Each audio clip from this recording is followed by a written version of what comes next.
Nallamala declaration కార్యక్రమ సభాధ్యక్షులు స్థానిక శాసనసభ్యులు మీ అభిమాన నాయకుడు డాక్టర్ చిక్కుడుపల్లి వంశీకృష్ణ గారు, స్థానిక పార్లమెంట్ సభ్యులు డాక్టర్ మల్లు రవి గారు, ఈ కార్యక్రమానికి నాతో పాటు ముఖ్య అతిథులుగా విచ్చేసిన ఉప ముఖ్యమంత్రి వర్యులు, మిత్రులు, ఈనాటి కార్యక్రమానికి రూపకర్త బట్టి విక్రమార్క గారు, అదేవిధంగా మహబూబ్ నగర్ జిల్లా ఇన్ఛార్జి మంత్రివర్యులు నా ఆప్తులు దామోదర్ రాజ నరసింహ గారు, ఈ కార్యక్రమంలో పాల్గొన్న పెద్దలు, వ్యవసాయ సాగునీటి పారుదల civil supplies minister Uttam Kumar Reddy గారు, అదేవిధంగా సోదరిమణి మంత్రివర్గ సభ్యులు శ్రీమతి సీతక్క గారు, అదేవిధంగా పెద్దలు మంత్రివర్గ సభ్యులు ఈ జిల్లా వాసి జూపల్లి కృష్ణారావు గారు, అదేవిధంగా మంత్రివర్గ సభ్యులు తుమ్మల నాగేశ్వరరావు గారు,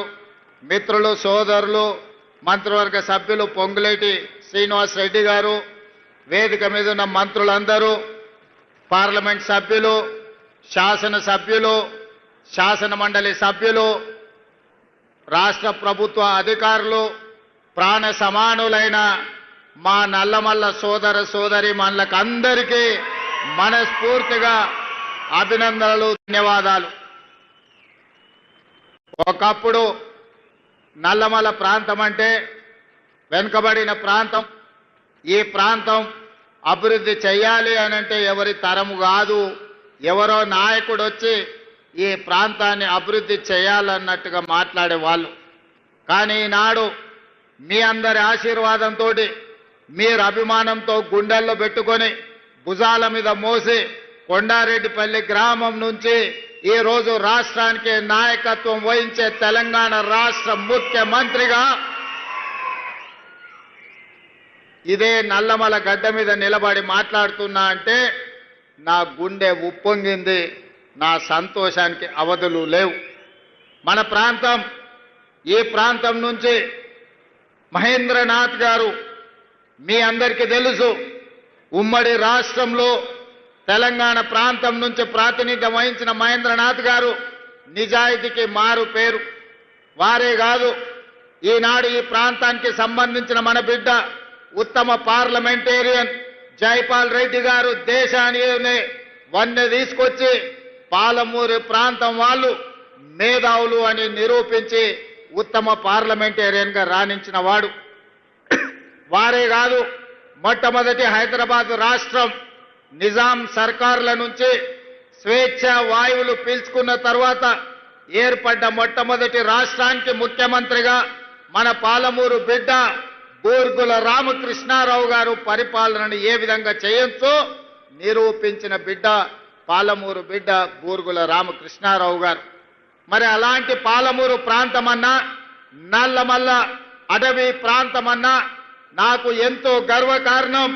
ఎవరైనా నీది పాలమూరు అని అడిగినా, నువ్వు నల్లమల్ల బిడ్డవా అని అడిగినప్పుడు నాకు చాలా సంతోషం కలుగుతుంది. నా ప్రాంతం ఒక గొప్ప ప్రాంతం. ఈ ప్రాంతం నుంచి వచ్చిన వాళ్ళము, మేం కష్టపడతాం, కష్టాన్ని నమ్ముకుంటామని చెప్పి గర్వంగా చెప్తా. పాలమూరు జిల్లా అంటే ఒకనాడు తట్ట పని, పార పని, మట్టి పని, ఎక్కడికైనా ముంబై అయినా పూనా అయినా ఎక్కడైనా వలస పోవాలంటే, ఎక్కడ ప్రాజెక్టులు కట్టాలన్నా, ఎక్కడ తట్ట పని, పార పని, మట్టి పని ఉందంటే పాలమూరు నుంచే పిలిచేవాళ్ళు. అది మనకు అవమానం కాదు. పాలమూరు జిల్లా ప్రజలు కట్టిన ప్రాజెక్టులు ఈ దేశం నలుమూలల ఈనాడు సాగునీరును అందిస్తున్నాయంటే మన రక్తాన్ని చెమటగా మార్చి ఈ మట్టి పని చేయబట్టే ఈ ప్రాజెక్టులు పూర్తయి ఈ దేశం ఇవాళ సస్యశ్యామలంగా మారింది. అదేవిధంగా సోదరులారా, ఇవాళ ఈరోజు ఈ నల్లమల అటవీ ప్రాంతంలో నల్లమల డిక్లరేషన్ మా సహచర మంత్రివర్గ సభ్యుల మధ్యలో ఈరోజు డిక్లేర్ చేసుకుంటున్నాము అని అంటే, ఆనాడు ఎన్నికల సమయంలో వచ్చినప్పుడు మీరు డాక్టర్ వంశీకృష్ణ గారిని 50,000 మెజారిటీతో గెలిపించండి, మళ్ళీ ముఖ్యమంత్రిగా ఈ ప్రాంతానికి వస్తా, ఈ ప్రాంతం నా ప్రాంతం, ఈ ప్రాంతాన్ని అభివృద్ధి పదం వైపు నడిపించి ఆదర్శ నియోజకవర్గంగా తీర్చిదిద్దుతా అని ఆనాడు ఎన్నికల సమయంలో మీకు మాట ఇవ్వడం జరిగింది. ఆ మాట ప్రకారం మీరు మీ మాట నిలబెట్టుకున్నారు. డాక్టర్ వంశీకృష్ణను అత్యధిక మెజారిటీతో 50,000 పైన మెజారిటీతో గెలిపించి నల్లమల్ల పౌరుషాన్ని ఈ ప్రాంతం కాంగ్రెస్ పార్టీకి అండగా నిలబడుతుంది. ఈ ప్రాంతం వాడు ముఖ్యమంత్రి అయితే మా కష్టాలు తీరుతాయని మీరు ఆశీర్వదించి వంశీకృష్ణ గారిని గెలిపించారు. ఈనాడు 65 మంది శాసనసభ్యులు తెలంగాణ నలుమూలలా గెలిపించడం వల్ల తెలంగాణ రాష్ట్ర ముఖ్యమంత్రిగా మీ బిడ్డ ఈరోజు మీ మధ్యలో నిలబడి నేను నల్లమల ప్రాంతం వాడిని తెలంగాణ రాష్ట్రానికి ముఖ్యమంత్రి అని చెప్పుకునే గర్వపడే విధంగా ఈనాడు ఇక్కడ నిలబడ్డం. ఈరోజు నా బాధ్యత పెరిగింది. వంశీకృష్ణ గారు కొన్ని అంశాలను ప్రస్తావించను. ఈ ప్రాంత అభివృద్ధికి సంబంధించి ఈ ప్రాంతాన్ని అభివృద్ధి చేయడం అనేది వంశీకృష్ణ గారికి ఎంత బాధ్యత ఉందో వారితో సమానంగా బాధ్యతను పంచుకోవడానికి ఈ ప్రాంతానికి అవసరమైన నిధులు మంజూరు చేయడానికి ప్రత్యేకమైన ప్రణాళికలు ఏర్పాటు చేసి ఇంతకుముందే కలెక్టర్ గారికి, షరత్ ఐఏఎస్ ఆఫీసర్ గారికి, ఇతర అధికారులకు మా ఉప ముఖ్యమంత్రి గారికి విజ్ఞప్తి చేసిన నా ప్రాంతాన్ని అభివృద్ధి చేయడానికి ప్రత్యేకమైన ప్రణాళికలు రచించండి. దానికి అవసరమైన నిధులను విడుదల చేయాలి. ఈ ప్రాంతంలో సాగునీరు అందాలి. ఈ ప్రాంతంలో పేదలకు విద్య, ఉద్యోగ, ఉపాధి అవకాశాలు ఇవ్వాలి అని చెప్పి మా సహచర మంత్రివర్గ సభ్యులతో పాటు అధికారులకు సూచన చేయడం జరిగింది. మిత్రులారా, ఇవాళ ఈరోజు ఏర్పాటు చేసుకున్న కార్యక్రమం 29 మంది గిరిజన కుటుంబాలు 45 ఎకరాలలో ఆనాడు ఈ భూముల్లో వాళ్ళు దున్నుకుంటే ఈ పోడు భూములు పోరు భూములుగా మారినాయి.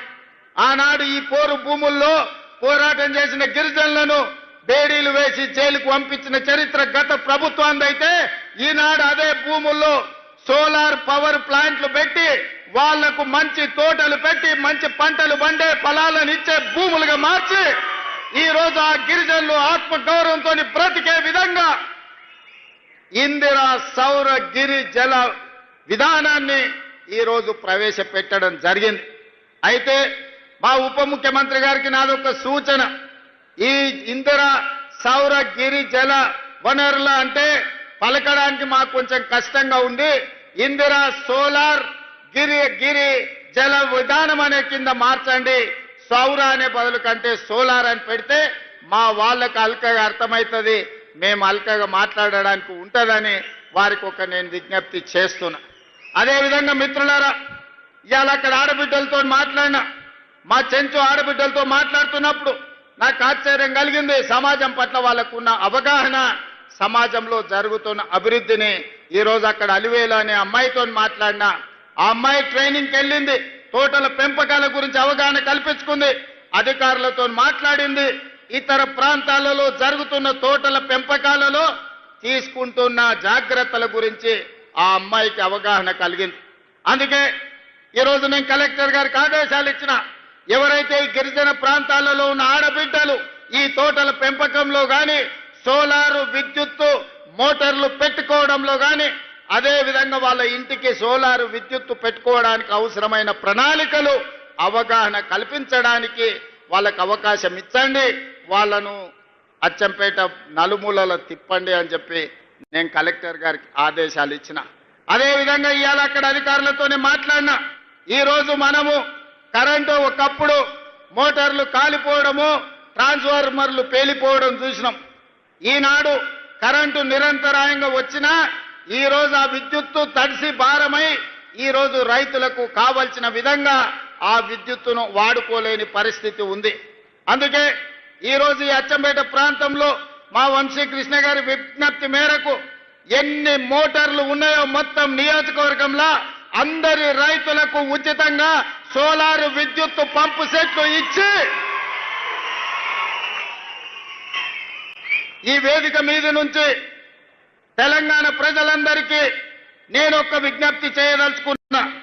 నా సొంత ప్రాంతం అచ్చంపేట ప్రాంతం, ఈనాడు ఏ రైతు కూడా విద్యుత్తు వినియోగాన్ని చేసే మోటార్లు కాదు, రాబోయే 100 రోజుల్లో ప్రతి రైతుకు సోలారు విద్యుత్తు మోటార్ను అందించి సోలారు విద్యుత్తు ఉత్పత్తి మోటార్లకే కాదు రేపు భవిష్యత్తులో అదనంగా సోలారు విద్యుత్తును ఉత్పత్తి చేసి ప్రభుత్వానికి అమ్మే విధంగా ఆ ఆడబిడ్డలకు 3,000, 4,000, 5,000 ప్రతి నెల ఆదాయం వచ్చే విధంగా ఈరోజు ప్రణాళికలు రచించండి అని చెప్పి మా అధికారులకు చెప్పిన.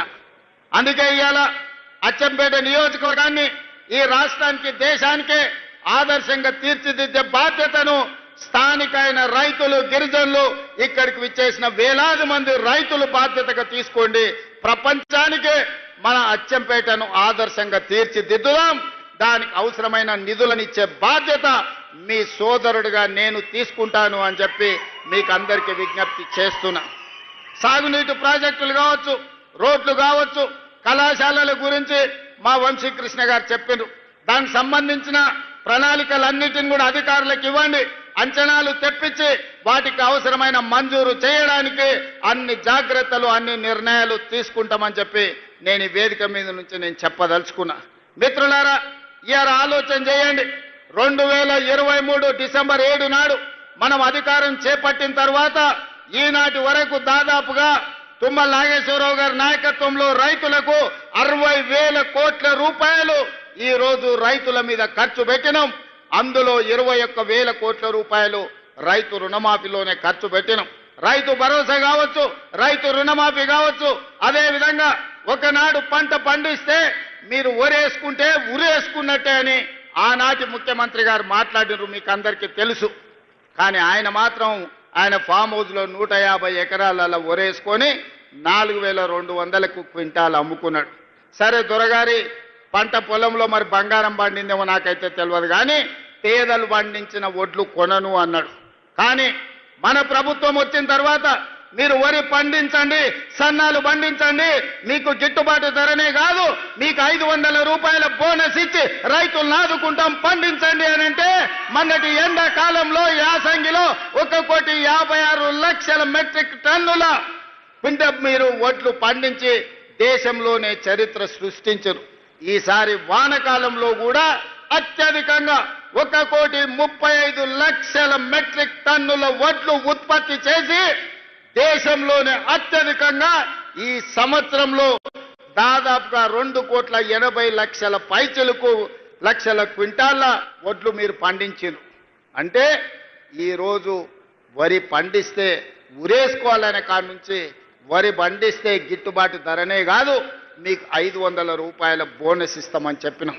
ఆనాడు సన్నాలు పండించండి నేను అన్నప్పుడు కొంతమంది అవహేళన చేసిరు. సన్నాలు పండించమంటుండు ఈ సన్నాసి అని ఒక నాయకుడు అన్నాడు. కానీ ఇవాళ మా పేదలు, మా ఆడబిడ్డలు ఇక్కడ ఉన్నారు. అక్కడ పక్కన చాలా మంది మా అక్కలు, మా సోదరిమణులు ఉన్నారు. వాళ్ళని నాకు కొంచెం దూరంగా కూర్చోబెట్టారు. కానీ నేను వాళ్ళందరినీ చూస్తున్నా. మా అక్కలందరూ చేయొద్దండి. అక్క, మీకు సన్న బియ్యం వచ్చినాయా రాలేదా? ఇవాళ సన్న బియ్యం ద్వారా మీ పిల్లలకు మంచి అన్నం వండి పెడుతుండ్రా లేదా? మీ ఇంటాయనకు 3 పూటల భోజనం పెడుతుండ్రా లేదా? ఒక్కసారి చెప్పండి. ఇవాళ మా అక్కల, ఆడబిడ్డల కళ్ళల్లో సంతోషం చూడండి. ఆయల్ల రేషన్ షాపులో పోతే బియ్యం తెచ్చుకుంటే బర్రెలకు దానా కింద వాడేది, లేకపోతే రేషన్ షాపోడే కిలోకు 10 రూపాయలు మనకిచ్చి వాడే కొనుక్కునేది. కానీ ఇవాళ ఉత్తమ్ కుమార్ రెడ్డి గారి మంత్రిగా ఈరోజు సన్న బియ్యం ప్రతి పేదవాడికి అందించడం ద్వారా ముక్కెడు బువ్వ ఇవాళ సన్న బియ్యంతో మనం తింటున్నాం.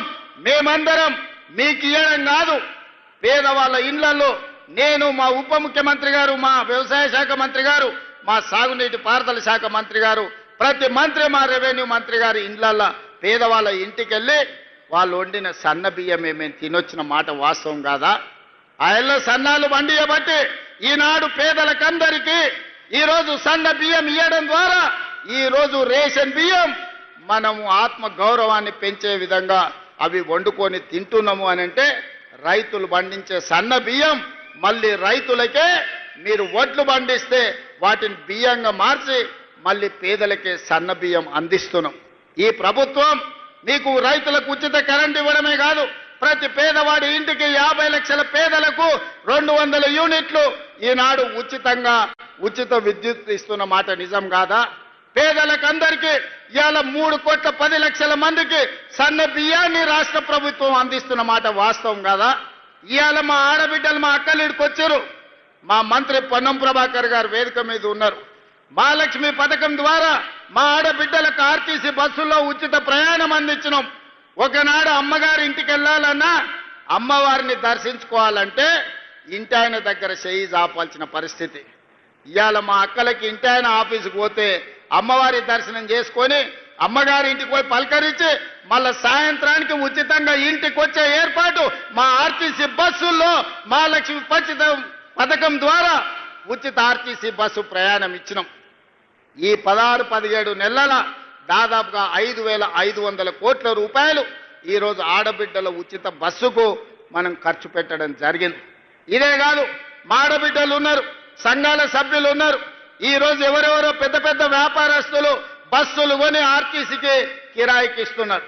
కానీ మా ఆడబిడ్డలకు సంఘాలకు 600 బస్సులు ఇచ్చి 150 బస్సులు నేనే ప్రారంభించిన ఇవాళ ఆడబిడ్డల బస్సులు కొని ఆర్టీసీకి కిరాయికి పెట్టి లక్షాధికారులను ఇవాళ కోటీశ్వరులను చేసే విధంగా ఆడబిడ్డలకు ఆర్టీసీ బస్సుల యజమానులను చేసింది మన ప్రభుత్వం కాదా? ఒకసారి ఆలోచన చేయండి.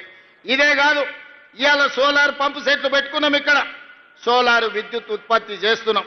ఒకనాడు ఏమనేది, సోలార్ అంటే అదాని అనేటోళ్ళు, పెట్రోల్ బంకుల వ్యాపారం అంటే అంబానీలు అనేటోళ్ళు. కానీ ఇవాళ మా ఆడబిడ్డలకు 1000 మెగావాట్ల సోలార్ విద్యుత్ ఉత్పత్తి చేసే ఒప్పందాలు బట్టి విక్రమార్క గారితో చేయించి సోలార్ ఉత్పత్తి చేయండి, కోటీశ్వరులు గాంధీ అని చెప్పి 1000 మెగావాట్లు వాళ్లకు బ్యాంకు ద్వారా లోన్లు ఇప్పించి ఇవాళ ఒప్పందాలు చేయించినాం. ఇవాళ రిలయన్స్ పెట్రోల్ బంకులు కాదు, మా మహిళా శక్తి, ఇందిరా మహిళా శక్తి పెట్రోల్ బంకులు వచ్చినాయి. నారాయణపేటలో నేనే స్వయంగా వెళ్ళి మా ఆడబిడ్డలు నడుపుతున్న పెట్రోల్ బంకును ప్రారంభించి మా ఆడబిడ్డలు పెట్రోల్ బంకులు నడపగలరని ఇవాళ ఆడబిడ్డలను పెట్రోల్ బంకుల యజమానులను ఇవాళ మనం చేయలేదా? మీరు ఆలోచన చేయండి. ఇదే కాదు, హైటెక్ సిటీ అన్న శిల్పారామం చుట్టుముట్టుతంటే కోటీశ్వరులే ఉంటారు, మల్టీనేషనల్ కంపెనీలు ఉంటాయని చర్చ జరిగేది. విప్రో, ఇన్ఫోసిస్, మైక్రోసాఫ్ట్ లాంటి ప్రపంచ దిగ్గజ కంపెనీలకు అక్కడ ఆఫీసులు ఉన్నాయి. కానీ అక్కడనే 3.5 ఎకరాల స్థలం మా మహిళా సంఘాలకు ఇచ్చి వాళ్ళు ఉత్పత్తి చేసే వస్తువులను అమ్ముకోవడానికి ప్రపంచ కంపెనీలతో పోటీ పడే విధంగా మా ఆడబిడ్డలకు శిల్పారామం పక్కన 3.5 ఎకరాల భూమి కేటాయించి 106 స్టాళ్లు పెట్టి వాళ్ళ ఉత్పత్తులన్నిటిని అమ్ముకోవడానికి వాళ్ళ ఆత్మ గౌరవం నిలబడే విధంగా అదాని అంబానీలతో పోటీ పడే విధంగా ఇవాళ మా ఆడబిడ్డలకు అవకాశం కల్పించింది. నేను ఒకటే చెప్పిన మా మంత్రివర్గ సహచరులకు, మా అధికారులకు, రాబోయే రోజుల్లో 2029 లోపల 1 కోటి మంది ఆడబిడ్డల్ని కోటీశ్వరులుగా చేసే విధంగా లక్ష్యం పెట్టుకోండి. ఆ దిశగా పంచడం. ఆడబిడ్డ చేతిలో రూపాయి ఉంటే వాళ్ళ పిల్లలకు ఉపయోగపడుతుంది, వాళ్ళ కుటుంబం బాగుపడుతుంది. ఒక్క ఆడబిడ్డ ఆర్థికంగా నిలబడితే కుటుంబాన్ని మొత్తం నిలబడుతుంది. అదే 1 కోటి మంది ఆడబిడ్డలు ఆర్థికంగా నిలబడితే తెలంగాణ రాష్ట్రం ప్రపంచానికి ఆదర్శంగా మారి అత్యధిక ధనిక రాష్ట్రంగా తెలంగాణ రాష్ట్రాన్ని మన ఆడబిడ్డలు తీర్చిదిద్దడానికి అవకాశం ఉన్నది. అందుకే ఇవాళ ఆడబిడ్డల్ని ఆర్థికంగా నిలబెట్టాలన్న ఆలోచనతోటి అన్ని ప్రణాళికలు చేస్తూ మనం ముందుకు వెళ్తున్నాం. ఒక పక్కన రైతులకు గిట్టుబాటు ధర అందించడమే కాకుండా బోనస్లు ఇచ్చి రైతులకు రైతు రుణ విముక్తి చేసి రైతులను ఆదుకున్నాం.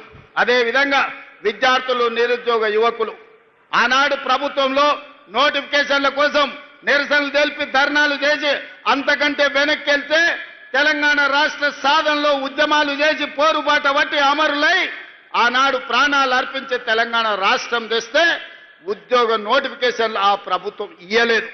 కానీ మనం వచ్చిన తర్వాత మొదటి సంవత్సరంలోనే దాదాపుగా 60,000 ఉద్యోగ నియామకాలు ఇచ్చి దేశంలోనే మొదటి రాష్ట్రంగా ఉద్యోగ నియామకాలు అందించిన ప్రభుత్వ ఉద్యోగాలు 60,000, ప్రైవేటు ఉద్యోగాలు 1,00,000 ఉద్యోగాలు. ఈ మొత్తం 16 నెలల్లో 1,50,000 ఉద్యోగాలు అందించి ఈరోజు నిరుద్యోగులను ఆదుకున్నాం. ఆనాటి ప్రభుత్వంలో నోటిఫికేషన్ల కోసం చిక్కడపల్లిలో ధర్నాలు జరిగేది. ఆనాటి ప్రభుత్వంలో ఉస్మానియా, కాకతీయ యూనివర్సిటీలో ప్రభుత్వ నోటిఫికేషన్లు ఇవ్వండి అని ఉద్యమాలు జరిగినాయి. కానీ మన ప్రభుత్వంలో నోటిఫికేషన్లు ఇస్తుంటే మీద నోటిఫికేషన్లు ఇస్తే మాకు కష్టమవుతుంది, నిదానంగా నోటిఫికేషన్లు ఇవ్వండి, నోటిఫికేషన్లు కొన్ని తగ్గించండి అని చెప్పి ధర్నాలు చేసే పరిస్థితి వచ్చింది. దేశంలో ఎక్కడ కూడా ఇస్తున్న నోటిఫికేషన్లను కొంత వాయిదా వేయమని ధర్నాలు జరగలే. అంటే నిరుద్యోగ యువకుల పట్ల మాకున్న చిత్తశుద్ధి, దీన్ని బట్టి మీరు అర్థం చేసుకోండి. అదేవిధంగా విద్యకు సంబంధించి అన్ని యూనివర్సిటీలలో 12 యూనివర్సిటీ వైస్ ఛాన్సలర్లు నియమించడమే కాదు, ఖాళీలను భర్తీ చేసి పిల్లలకు నాణ్యమైన చదువు చెప్పించాలి. పిల్లలు చదువుకున్నప్పుడే ఈ దేశ భవిష్యత్తు తరగతి గదుల్లో ఉంది. వాళ్లకు నాణ్యమైన విద్యను అందించండి. అప్పుడే ఈ రాష్ట్రం దేశానికి ఆదర్శంగా ఉంటుంది అని చెప్పి ఉద్యోగ నియామకాలు చేపట్టిన.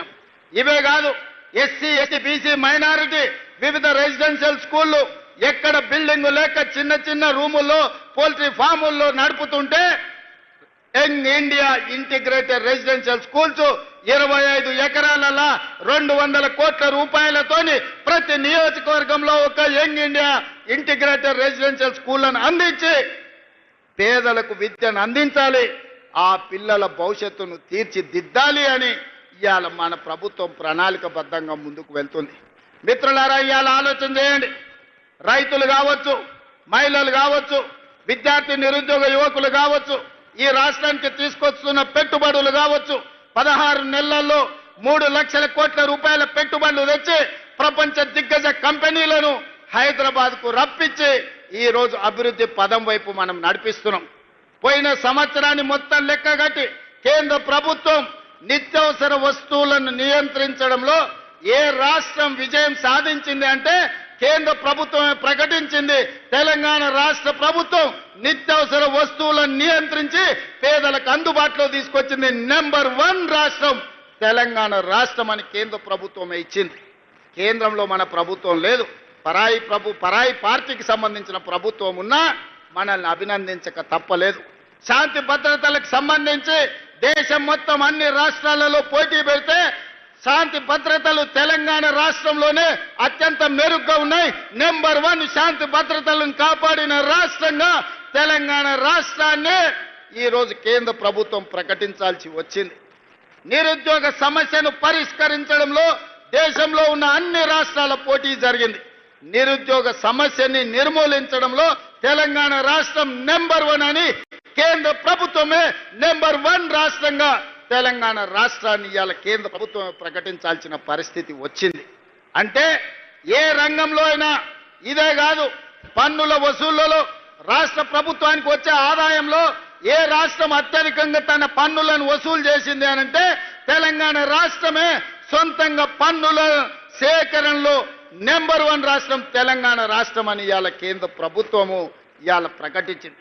అందుకే మిత్రులారా, పరిపాలన మన చేత కాదని, మన వల్ల కాదని, పాలమూరు జిల్లా వాళ్లకు పాలన చేత కాదని అవహేళన చేస్తున్న వాళ్లకు ఇదే ధీటైన జవాబు. పాలమూరు వాళ్ళు తట్ట పని, పార పని, మట్టి పని కాదు, పరిపాలనలో కూడా నెంబర్ 1గా దేశానికి ఆదర్శంగా నిలబడతామని, ఈ దేశానికి తెలంగాణ రాష్ట్రాన్ని ఆదర్శంగా నెంబర్ 1గా తీర్చిదిద్దుతామని ఈ 16-17 నెలల్లో మనం నిరూపించినాం. కానీ ఇది సరిపోదు, ఇంకా ముందుకు వెళ్ళాలి అనంటే ప్రజలందరూ మమేకమై మనతో కలిసి వచ్చి మా అడుగులో అడిగేసి మమ్మల్ని ఆశీర్వదించి ముందుకు నడపండి. అచ్చంపేటలో ఏ విధంగా అయితే ప్రతి రైతుకు సోలారు పంపు సెట్ ఇచ్చి విద్యుత్ అవసరం లేకుండా స్వయంగా ఆదాయాన్ని పెంచుకోవడానికి అచ్చంపేటను ఏ విధంగా ఆదర్శంగా తీర్చిదిద్దాలనుకుంటున్నామో తెలంగాణ రాష్ట్రంలో కూడా ప్రణాళికలు చేయాలి. ఈనాడు ఏ పేదల కోసం మా పెద్దలు భట్టి విక్రమార్క గారు చెప్పిండ్రు, ఈ దేశంలో ఈ భూమి మీద జరిగిన ఏ పోరాటమైనా భూమి కోసం లేదా స్వేచ్ఛ కోసం జరిగిన పోరాటాలే. ఆనాడు తెల్లదొరలను ఓడించి తెల్లదొరలను తరిమి ఈ దేశ ప్రజలకు స్వేచ్ఛనిచ్చింది కాంగ్రెస్ పార్టీ. అదేవిధంగా ఆనాడు జల్ జమీన్ జంగల్ కావచ్చు, భూమి కోసం, భుక్తి కోసం, విముక్తి కోసం జరిగిన పోరాటాలు కావచ్చు, దొడ్డి కొమరయ్య కావచ్చు, కొమరం భీముడు కావచ్చు, చాకలి ఐలమ్మ కావచ్చు, లేకపోతే రామ్జీ గోండు కావచ్చు, సూరవరం ప్రతాప్ రెడ్డి కావచ్చు, ఈ పోరాటాలన్నీ స్వేచ్ఛ కోసం, భూమి కోసం జరిగిన పోరాటాలే. స్వేచ్ఛని దేశానికి ఇచ్చింది మా కాంగ్రెస్ పార్టీ. ఆనాడు పండిత్ జవహర్లాల్ నెహ్రూ, మహాత్మా గాంధీ గారి నేతృత్వంలో ఈ దేశానికి స్వేచ్ఛను తీసుకొచ్చాం. స్వేచ్ఛను వచ్చిన దేశానికి రాజ్యాంగాన్ని అందించిన బిడ్డ డాక్టర్ బాబాసాహెబ్ అంబేద్కర్ ఈ రోజు మనకు హక్కులను కల్పించాడు. ఆ హక్కుల నేపథ్యంలోనే అటవీ హక్కుల చట్టాన్ని తీసుకొచ్చినాం. ఆనాడు పివి నరసింహారావు గారు, ఇందిరాగాంధీ గారు అగ్రికల్చర్ సీలింగ్ యాక్ట్ తీసుకొచ్చి దొరల దగ్గర వేలాది ఎకరాల భూములుంటే దాదాపుగా 25 లక్షల ఎకరాల భూములను పేదలకు అసైన్మెంట్ పట్టాలు పంచిపెట్టిన పార్టీ. ఆత్మ గౌరవంగా బతకండి. గ్రామాలలో ఆత్మ గౌరవం అంటేనే భూమి. ఒక ఊరిలో ఒక వ్యక్తికి గౌరవం ఉందంటే నీకెంత భూమి ఉందయా, ఎన్ని అరకలు కట్టి నువ్వు దుక్కి దున్నుతున్నావు అనే దాన్ని బట్టి మన ఆత్మ గౌరవం. ఒకప్పుడు దళితులకు, గిరిజనులకు, బలహీన వర్గాలకు భూమే లేదు. దొరల దగ్గరనో, రెడ్ల దగ్గరనో, పెట్టుబడులదారుల దగ్గరనో భూములుంటే వీళ్ళందరూ వాళ్ళ భూముల్లో వెట్టి చాకరీ చేస్తూ కూలీలుగా బతికేది. కానీ ఇందిరమ్మ వచ్చిన తర్వాత 25 లక్షల ఎకరాల భూమిని అసైన్మెంట్ పట్టాల పేరు మీద మీకు భూములు ఇవ్వబట్టి ఇవాళ మీరు ఆత్మ గౌరవంతో భూ యజమానులుగా ఈ రోజు మీరు మాట్లాడుతున్నారు. ఇవాళ చెంచు బిడ్డలు భూమిలో సోలార్ పవర్ ప్లాంట్ పెట్టుకొని ఈ రోజు అక్కడ చెట్లు నాటి ఉపాధి వచ్చింది. ఇది కాంగ్రెస్ పార్టీ ఇందిరమ్మ ఇచ్చింది కాదా?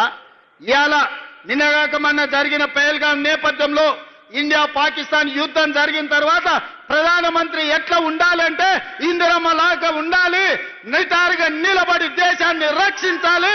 పాకిస్తాన్ తోటి యుద్ధం చేసి యుద్ధంలో పాకిస్తాన్ని 2 ముక్కలు చేసి ఒక ముక్క బంగ్లాదేశ్, రెండో ముక్క పాకిస్తాన్ అని ఇందిరమ్మ నిరూపించింది 54 ఏళ్ల క్రితం.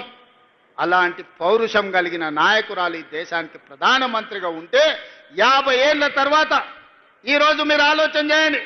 ఎంతో మంది ప్రధానమంత్రులైన, ఎంతో మంది రాష్ట్రపతులైన, కానీ తండాలలో, గూడాలలో, మారుమూల పల్లెల్లో వాళ్ళ పేర్లు గుర్తు లేవు.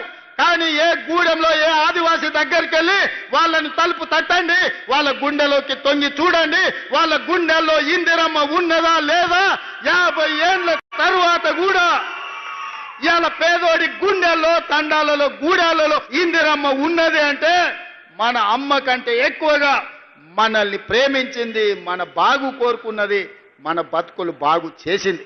అందుకే ఈ రాజ్యం ఇందిరమ్మ రాజ్యం. అందుకే ఈరోజు మా పేరు ఇందిర సోలార్ గిరిజల వికాసం అని ఈరోజు మనం పెట్టుకున్నాం. పేదోళ్ళు, దళితులు, గిరిజనుల గూడాలలో వాళ్ళ కళ్ళల్లో వెలుగు చూడాలి అని చెప్పి ఇందిరమ్మ ఆనాడే పునాదులేసింది. ఆ ఇందిరమ్మ వారసులుగా ఈరోజు మేము మీ ముందుకు వచ్చి నిలబడ్డాం. సోదరులారా, ఇవాళ మీరు ఆలోచన చేయండి. 10 ఏళ్ళు తెలంగాణ రాష్ట్రంలో ఏ ఒక్కనాడైనా ముఖ్యమంత్రి వచ్చిండా, గిరిజనులను కలిసిండా? ఇప్పుడే మా సీతక్కతో అడిగిన, ఒకనాడు తాడ్వాయి మండలంలో ములుగు నియోజకవర్గంలో గిరిజనులు ముఖ్యంగా అక్కడ ఉండే గొత్తికోయలు పొలం దున్నుకున్నారని ఆడబిడ్డల్ని చీరలు ఇప్పి చెట్ల కట్టేసి కొట్టే ఆనాడు 20 కిలోమీటర్ల అడవిలో నడుచుకుంటే నేను సీతక్క పోయి ఆనాడే చెప్పినాం, ఈ గిరిజనులకు అండగా నిలబడతాం, ఈ గిరిజనులు ఆదుకుంటామని. ఆ గిరిజనులకు అటవీ హక్కుల చట్టం తీసుకొచ్చి 6,70,000 ఎకరాల భూ పంపకాలు, పోడు భూముల పట్టాలు Congress party doctor YS Rajasekhara Reddy గారు ముఖ్యమంత్రిగా ఉన్నప్పుడు సోనియా గాంధీ గారి నాయకత్వంలో మనం ఇచ్చిన మాట వాసం కాదా? అందుకే ఇవాళ ఈ నల్లమల్ల డిక్లరేషన్లో నేను మాట ఇస్తున్నా. తండాలలో, గూడాలలో, మారుమూల పల్లెల్లో ఉన్న ఆదివాసీలందరికీ 6,70,000 ఎకరాలలో నల్లమల్ల డిక్లరేషన్ లో భాగంగా సోలార్ పంపు సెట్లు ఇచ్చి మీ పంటలు పండే విధంగా, మీరు తోటలు పెట్టుకునే విధంగా, మీరు ఆత్మగౌరవంతో బ్రతికే విధంగా మీ భూమి మీద మీకు హక్కు ఇవ్వడమే కాదు, మీ భూమిలో విద్యుత్ ఉత్పత్తి చేసి మీకు మీరే యజమానులుగా బాగుపడే విధంగా ఈ నల్లమల్ల డిక్లరేషన్లో తీసుకున్న నిర్ణయాన్ని అమలు చేసి చూపిస్తామని చెప్పి నేను ఈ సందర్భంగా తెలియజేస్తున్నా. నేను గ్రామాల నుంచి వచ్చిన కాబట్టి పేదవాళ్ళ కష్టాలు నాకు తెలుసు. నల్లమల్లను అభివృద్ధి పదం వైపు నడిపించే విధానం నాకు తెలుసు. తెలంగాణ రాష్ట్రాన్ని ఏ విధంగా పునర్నిర్మించాలో ఇవాళ మీ అందరి ఆశీర్వాదంతో ముందుకు వెళ్తున్నాం. కొంతమంది కుట్రలు చేయొచ్చు, కుతంత్రాలు చేయొచ్చు, వాళ్ళకున్న అక్రమ సంపాదనతో సోషల్ మీడియాలో మన మీద దుమ్మెత్తి పొయ్యొచ్చు, కానీ నిజం అనేది తెలుస్తుంది. ఆ నిజం ఎట్లా తెలుస్తుందా అంటే సన్న బియ్యంతో బుక్కెడు పువ్వ కడుపులకు పోయినప్పుడు ఆ ఆడబిడ్డకు తెలుస్తుంది, వాళ్ళ పిల్లలకు బుక్కెడు పువ్వ పెట్టినప్పుడు, ఇంటానికి పెట్టినప్పుడు ఇది ఇందిరమ్మ రాజ్యంలో మా రేవంత్ అన్న ఇచ్చుడు సన్న బియ్యం అని చెప్పి ఆ ఆడబిడ్డలకు తెలుస్తుంది. ఇవాళ 60,000 మంది నిరుద్యోగ యువకులు ఉద్యోగాలు వచ్చి ప్రతి నెల జీతం కోసం సంతకం పెట్టినప్పుడు ఈ ఉద్యోగం మా రేవంత్ అన్న ఇచ్చిండు, ఆయన వచ్చినాకనే మాకు ఉద్యోగం వచ్చింది అని చెప్పి అతను గుర్తు చేసుకుంటాడు. ఇవాళ గవర్నమెంట్ స్కూళ్లలో రెసిడెన్షియల్ పాఠశాలల్లో చదువుకుంటున్న విద్యార్థులకు 40% డైట్ ఛార్జెస్ పెంచడమే కాదు, ఆడబిడ్డలకు 200% కాస్మెటిక్ ఛార్జెస్ పెంచడం కదా. ప్రతి నెల అవి పొందినప్పుడు ఆ బిడ్డలు గుర్తు చేసుకుంటారు. ఇదే కాదు, రైతు రుణమాఫీ 20,617 కోట్ల రూపాయలు, 25,55,364 మంది రైతులు పాస్ పుస్తకం చూసినప్పుడల్లా మా సోదరుడు రేవంత్ రెడ్డి 2 లక్షల రూపాయల వరకు 21,000 కోట్ల రూపాయల రైతు రుణమాఫీ చేసిండని మా రైతులు గుర్తు చేసుకుంటారు. ఈ విధంగా చెప్పుకుంటూ పోతే 50 లక్షల కుటుంబాలు ఇవాళ 200 యూనిట్లు ఉచిత కరెంటును ఈ రోజు పొందుతున్నాయి. 3,10,00,000 మంది తెలంగాణ రాష్ట్రంలో సన్న బియ్య లబ్ధిదారులు ఉన్నారు. వీళ్ళందరూ గుర్తు చేసుకున్నప్పుడు ఆ సన్నాసులు సోషల్ మీడియాలో చేసే తప్పుడు ప్రచారం నాకు ఒక లెక్కన అని చెప్పి ఈ రోజు మీ అందరి ముందర నేను చెప్పదలుచుకున్నా. కాబట్టి మిత్రులారా, ఎవడు ఏది చెప్పినా నిజం మీకు తెలుసు, నిజం మీ కళ్ళ ముందలు ఉన్నది. నిజాన్ని నిర్భయంగా కాంగ్రెస్ పార్టీ కార్యకర్తలు, తెలంగాణ బాగు కోరుకునే వాళ్ళు నిర్భయంగా నిటారుగా నిలబడి చెప్పండి. ముఖ్యంగా మా ఆడబిడ్డల్ని 1,00,00,000 మందిని కోటీశ్వరులను చేసే బాధ్యత మాది. పోయిన సంవత్సరం సెర్పులో 15,000 కోట్లు, మెప్మాలో 6,000 కోట్లు, 21,000 కోట్లు సంఘాలకు లింకేజ్ ఇచ్చినాం. ఈసారి ఇప్పటికే 15,000 కోట్లు లక్ష్యం పెట్టుకుంటే 20,000 కోట్ల రూపాయలు ఈ సంవత్సరం కూడా మా ఆడబిడ్డలకు బ్యాంకు లింకేజ్తోని మా బట్టి గారు అందించను. ఎవరైతే లబ్ధి పొందినరో లబ్ధి పొందిన వాళ్ళు గుర్తుపెట్టుకుంటే చాలు. ఎవడైతే తప్పుడు ప్రచారం చేస్తుండో కడుపు నిండా విషం పెట్టుకొని ఆ విషంతో విష ప్రచారం చేయడం ద్వారా మన ప్రతిష్టకు భంగం కలిగించాలనుకుంటున్నారు. నేను వాళ్ళందరినీ పట్టించుకోదలుచుకోలేదు, వాళ్ళ దిక్కు చూడదలుచుకోలేదు. ప్రతి ఊర్లో ఒకడో ఇద్దరో తాగుబోతులో సన్నాసులో ఉండనే ఉంటారు. అంత మాత్రాన ఊరేమన్నా పాడైపోతుందా, ఊరికేమన్నా దరిద్రం వస్తుందా? మిత్రులారా, తెలంగాణ రాష్ట్రంలో కూడా 5 మందో 10 మందో నాయకులు సన్నాసులు ఉండొచ్చు, దరిద్రం ఉండొచ్చు, కడుపు నిండా విషం ఉండొచ్చు.